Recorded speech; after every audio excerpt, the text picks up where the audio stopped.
la Cour a raisonné en plusieurs temps en tenant compte des différents moyens que nous avons soulevés.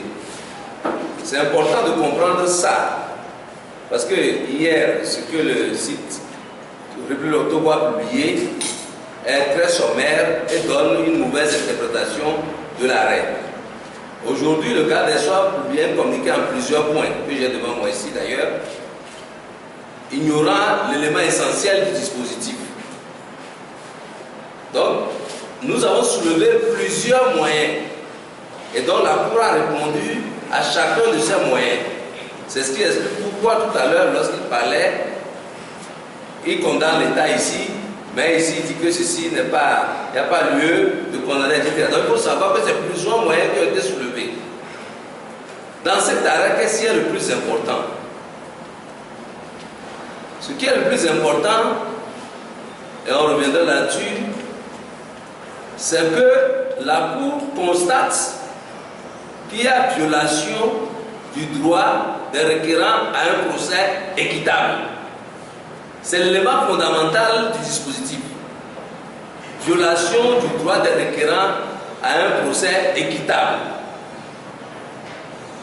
La notion de procès équitable entraîne beaucoup d'éléments, dont notamment le respect des droits de la défense, le respect de l'intégrité des inculpés, le respect de tous leurs droits.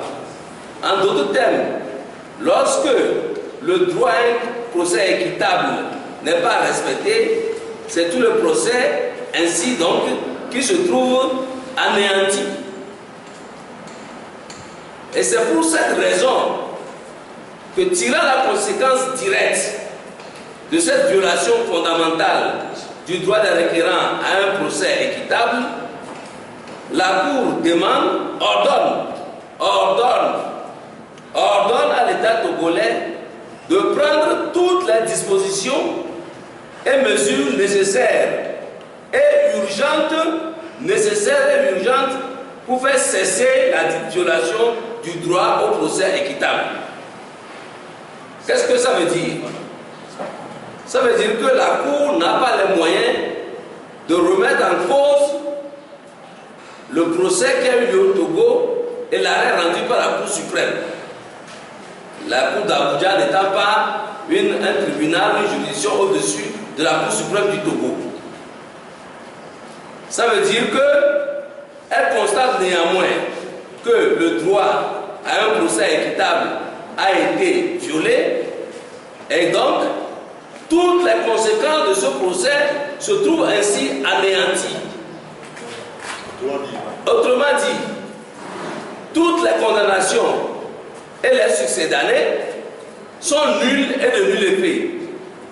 Comme la Cour ne peut pas dire à la Cour suprême de reprendre le procès, puisque le procès n'a pas été équitable, il demande que les éléments existants encore, c'est pourquoi l'expression a été utilisée au présent, ordonne de prendre les mesures pour faire cesser, donc urgente, pour faire cesser. Ça veut dire que si on devait cesser une violation, ça veut dire que la violation court encore. Et aujourd'hui, c'est important que vous compreniez ça, on reviendra en détail sur l'explication du texte. Qu'est-ce qui court encore dans cette violation? C'est la détention de 7 condamnés. C'est ça. Et tout ce qui est conséquemment lié à cette condamnation. Donc, les gens trop vite fait de dire que la Cour ne demande pas qu'on libère Bacha Nyazimbe et ceux qui sont encore en prison. C'est exactement ce que la Cour dit. La Cour dit que le droit fondamental à un procès équitable de ces requérants, donc notamment de Bacha Nyazimbe et de ceux qui se trouvent encore en prison, a été violé. Il y a lieu, n'est-ce pas, il y a lieu de réparer ce droit en le faisant cesser, la violation immédiatement de manière urgente.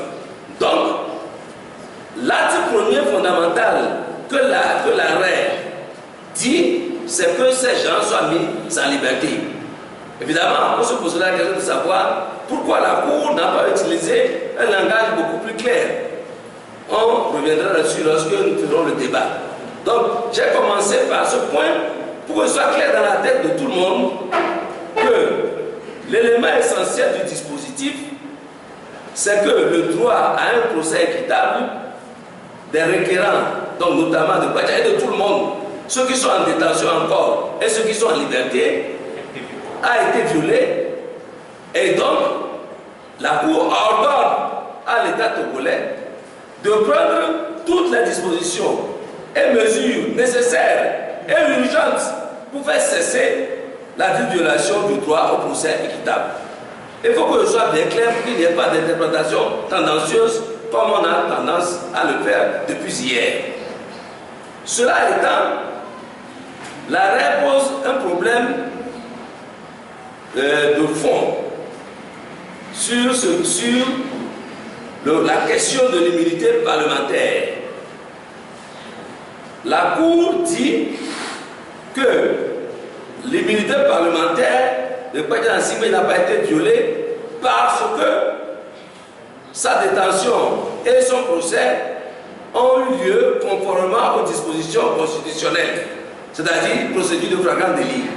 Là, la Cour se trompe de manière catégorique. Et en tous les cas, on ne peut pas accepter ça. Parce qu'il y a une différence de nature entre le fait du flagrant délit et la réalité de l'immunité parlementaire. Le flagrant délit qui permet d'arrêter le parlementaire revêtu de l'immunité parlementaire est établi tout simplement parce qu'on ne peut pas laisser fuir des éléments de preuve, a fortiori laisser fuir quelqu'un qui serait impliqué dans un acte en train d'être commis. Donc, c'est ça le flagrant délit. Or, en espèce, vous le savez, on l'a dit depuis 2009, dans ce cas d'espèce, le flagrant délit n'existe pas, puisque le député Badja Nsingbe a été arrêté 48 heures après la tentative d'assassinat, puisqu'il faut bien parler de tentative d'assassinat qui concerne l'attaque de son domicile. Donc, la Cour dit que, et a repris le raisonnement de notre Cour suprême, que dès qu'il y a un flagrant délit et que la procédure flagrant délit a été initiée, donc il n'est plus nécessaire de lever l'immunité parlementaire avant le jugement. Et là, nous ne sommes pas d'accord avec la Cour qui s'est trompée. Parce que l'immunité parlementaire est une chose, le flagrant délit est une autre. Quand bien même il y aurait un flagrant délit, avant le jugement, il lui fallait lever l'immunité parlementaire. Donc c'est un débat que nous devons porter devant d'autres instances pour la simple raison que ça risque de créer un précédent fâcheux pour l'ensemble de la CEDEAO, un précédent dangereux. Sinon, du jour au lendemain, il suffit d'inventer une affaire contre un député ou plus tard un sénateur, on va les trapper, on dit qu'on le prend en flagrant délit et puis on s'en fout de l'immunité parlementaire. Donc, c'est ce point qu'on met en exergue, la partie adverse met en exergue. Mais en réalité, c'est parce que nous avons demandé spécifiquement que ce point soit traité par la Cour.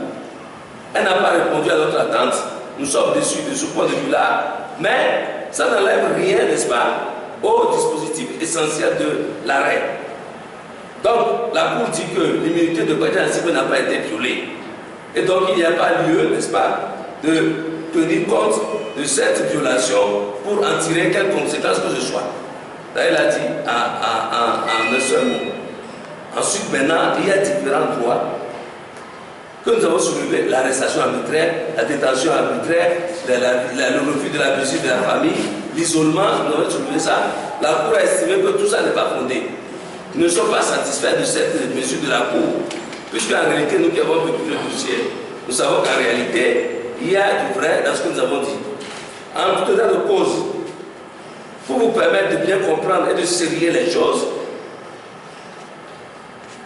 la Cour a procédé de manière claire. D'abord sur les violations, d'abord sur la violation de l'immunité parlementaire. Elle a répondu en disant qu'il n'y a pas de violation de l'immunité parlementaire de Badja Nsingbe. Ensuite, sur la violation des autres droits de l'homme, il a déclaré donc qu'il y a une violation de l'intégrité physique.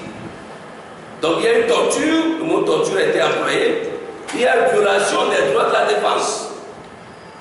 La Cour l'a dit de manière claire, et le tout combiné donne la violation fondamentale du droit à un procès équitable.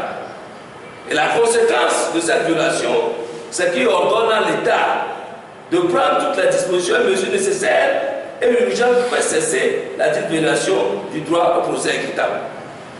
Maintenant, sur tous les autres droits, il a dit qu'il n'y a pas eu de détention arbitraire, qu'il n'y a pas eu de violation, que l'État n'a pas fait ceci. On l'a dit tout à l'heure.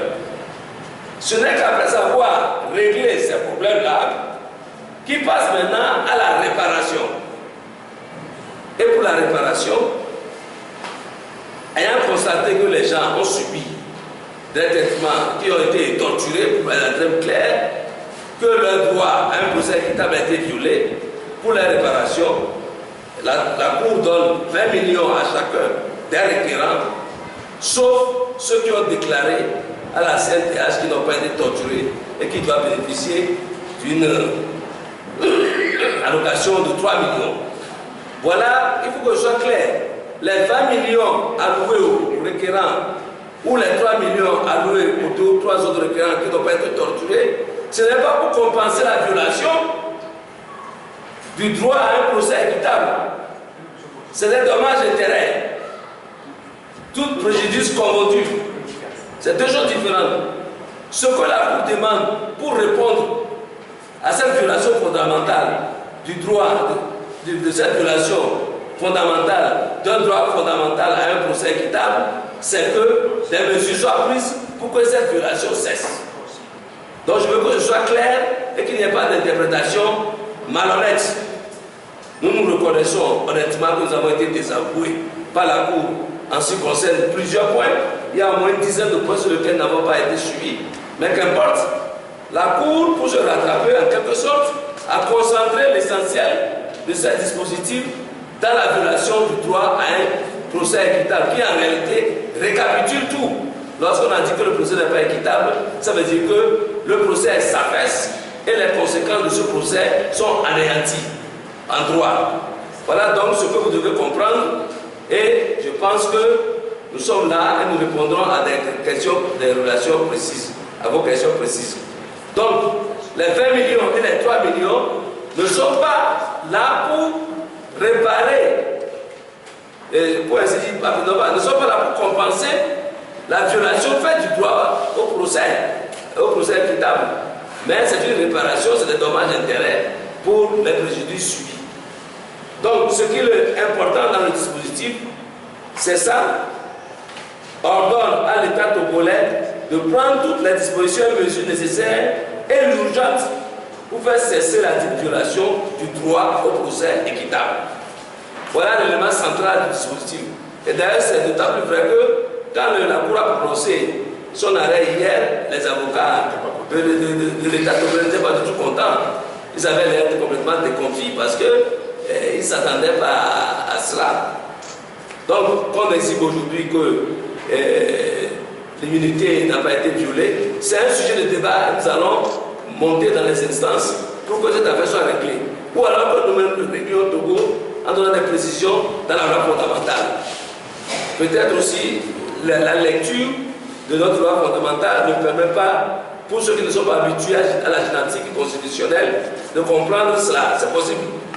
Mais toujours est-il que l'interprétation de la Cour ne peut pas être soutenue raisonnablement de mon point de vue.